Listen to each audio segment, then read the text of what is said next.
des projets pédagogiques particuliers, communément appelés les PPP dans notre jargon. Donc, je vous laisse la place de savoir pour comment ça se passe dans vos écoles, puis comment s'est passée, mettons, la transition avec la nouvelle modification qu'il avait faite il y a une couple d'années là, pour les projets particuliers, que ça devait être les écoles qui gèrent ça, ou peu importe. Comment ils s'inscrivent, puis comment est-ce qu'ils vivent ça.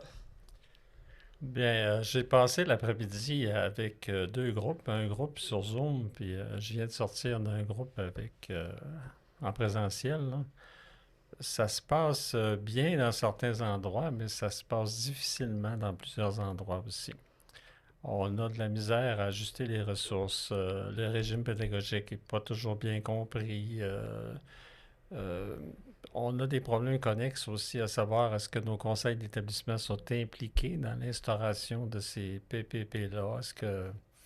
Alors, c'est pas facile. On a, tu sais, on dit par exemple, là, d'ici quelques temps, le ministre, il veut avoir 80% de PPP d'implantés dans les écoles. Est-ce que c'est réaliste?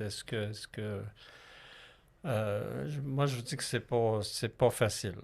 Ils En n'injectent pas les partant, là, ressources, fait que ça va être en difficile. partant, c'est pas facile du tout. Il y a certains endroits, il faut pas se le cacher, ça va quand même bien, là, que j'ai vu, que j'ai lu, que j'ai rencontré.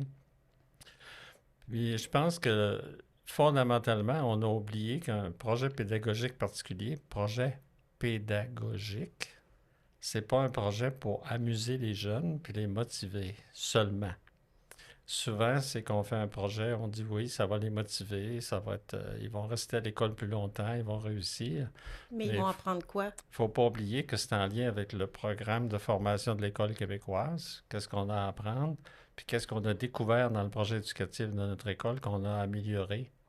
Et ça devient un outil, un moyen pour avoir plus de jeunes qui vont réussir. Oui.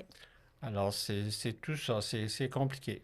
Bien, initialement, le projet pédagogique particulier, le PPP, c'était beaucoup des programmes qui venaient modifier un petit peu le régime pédagogique. Donc, on peut parler le baccalauréat international, le PEI, où, tu sais, ils sont dans des classes, là, puis je m'y connais pas, là, à peu près, mais c'est des classes un peu enrichies où ils vont offrir des cours d'espagnol en plus d'anglais-français, puis donc, ils vont aller gruger un petit peu sur certaines matières pour rajouter des cours. On a des écoles à vocation musicale qui rentrent dans les PEI où ils vont enlever aussi encore des cours, excusez, ils vont enlever aussi des cours pour aller rajouter de la musique.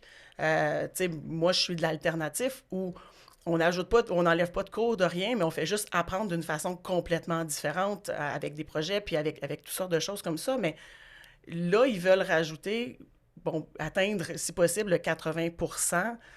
Il y a certains de ces programmes-là en PPP qui ne se font que de manière régionale. Je vois mal, mettons, mon programme alternatif, on le voit au secondaire, on a 3 groupes par niveau, puis c'est le strict minimum pour que ça soit fonctionnel si on considère qu'on offre les options en sciences et tout ça en secondaire 5 puis 4.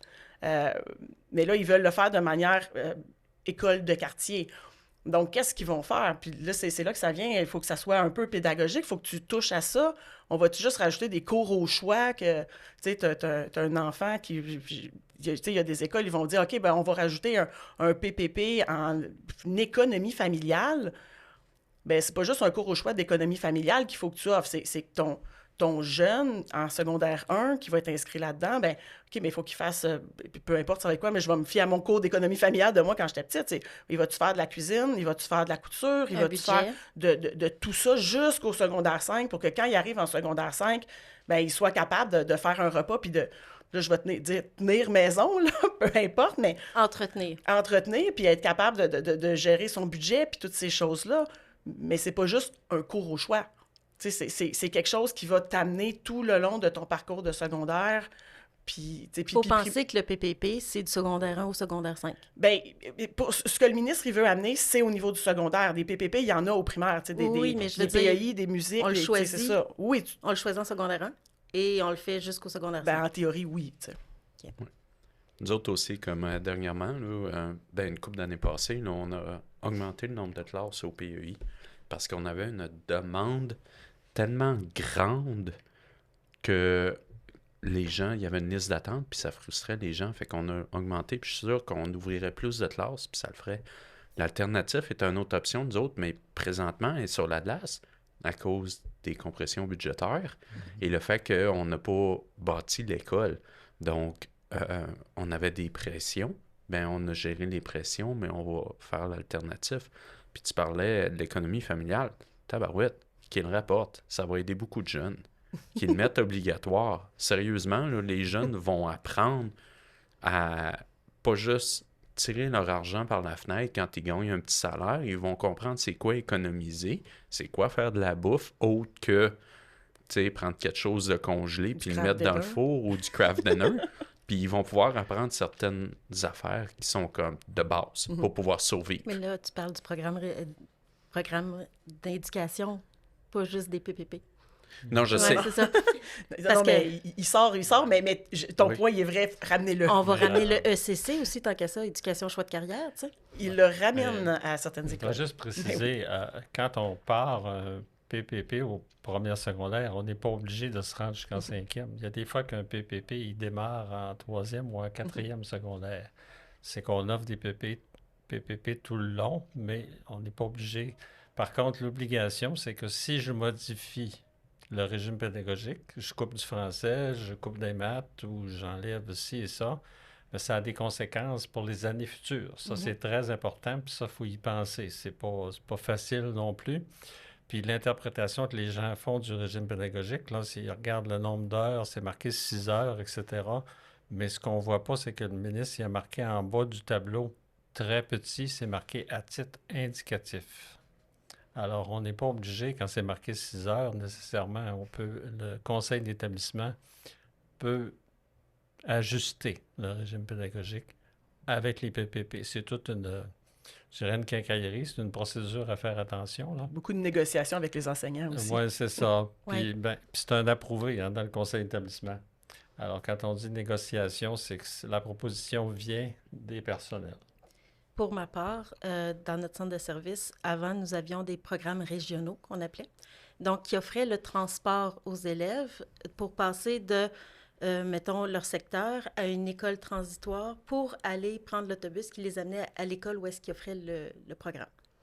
Avec le changement qui a été fait par le gouvernement, ça a été arrêté puisque on ne respectait pas le point de base. Donc, c'était le centre de service qui organisait ou gérait ces programmes régionaux. Donc, comme ça ne respectait pas la loi, on a dû s'en aller vers les projets pédagogiques particuliers. Et à ce moment-là, à moins de faire une demande de choix d'école, tu devais prendre celui qui était dans ton école de quartier. Puis, pour ceux qui ont été les plus populaires, ça a été transformé en hors-études pour celui qui faisait de la musique. Puis, il y a aussi plein d'autres modifications qui ont été faites, mais c'est surtout celle-là qui a été la plus marquée. Parce qu'on n'avait pas de programme hors-études dans notre centre de service, puis il y avait un besoin. Mais ça dépend vraiment des centres de service parce que, tu sais, bon, nos centres de service se voisinent, puis on entend parler de ce qui s'est passé avec le transport, mais nous, tu sais, de nos programmes régionaux, on les a encore, les transports se font encore, là.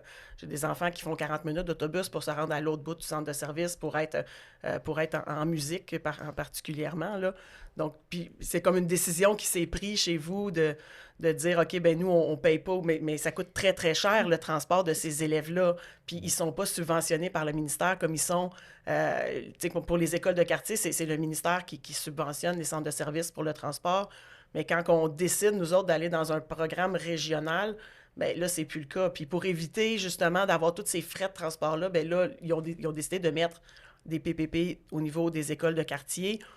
Nous, ce qu'on souhaite quand on est dans un programme régional, c'est qu'ils ne disent pas, ben OK, mais tout va être de l'école de quartier. Parce que, comme je disais tantôt, il y en a des programmes que tu ne peux pas aller en bas de 3 groupes par niveau, tu sais. Fait que tu ne pourrais pas dire 3 groupes par niveau d'alterne dans cette école-là, puis 3... Ben, en fait, oui, techniquement, il y en aurait partout, je serais heureuse, mais c'est pas faisable dans les faits. Mais c'est complexe, puis Ça dépend de chaque mentalité, C'est ça. je dirais, parce que dans ton centre de service, tu me dis qu'ils ont gardé les programmes régionaux puis le transport.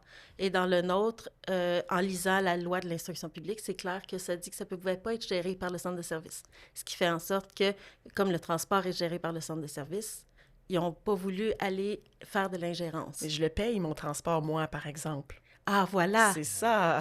C'est ça la différence. Ils ont c'est que tu gardé, mais payes. je paye. Voilà, ça explique la différence à ce moment-là. Mais l'idée, c'est de vraiment de se renseigner sur nos PPP dans nos écoles, puis de pouvoir vraiment guider et s'assurer de faire toutes les étapes, parce qu'il y en a beaucoup, Ouais.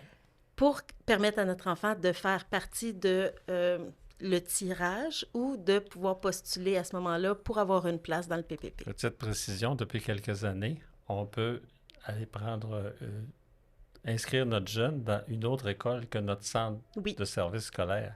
Alors, c'est marqué Mhm. dans la loi, tu es obligé d'aller à l'école.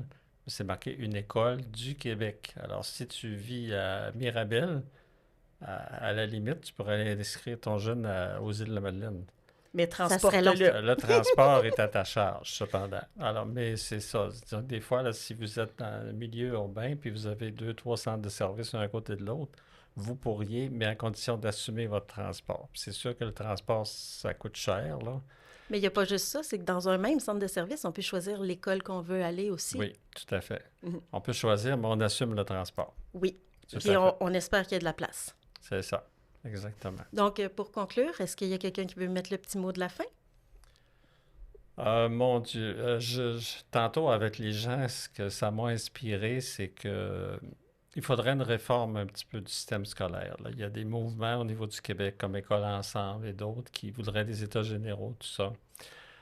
Ça ferait du bien. Je pense qu'on est rendu à un certain point, là. Il y a des ajustements majeurs à faire. On a de la misère.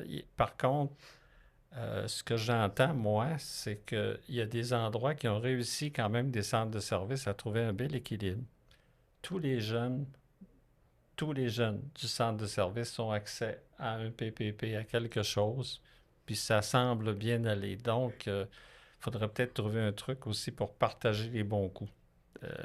La fédération est pas mal là pour ça, pour essayer de partager les bons coups d'un centre de service à un autre par la participation des parents.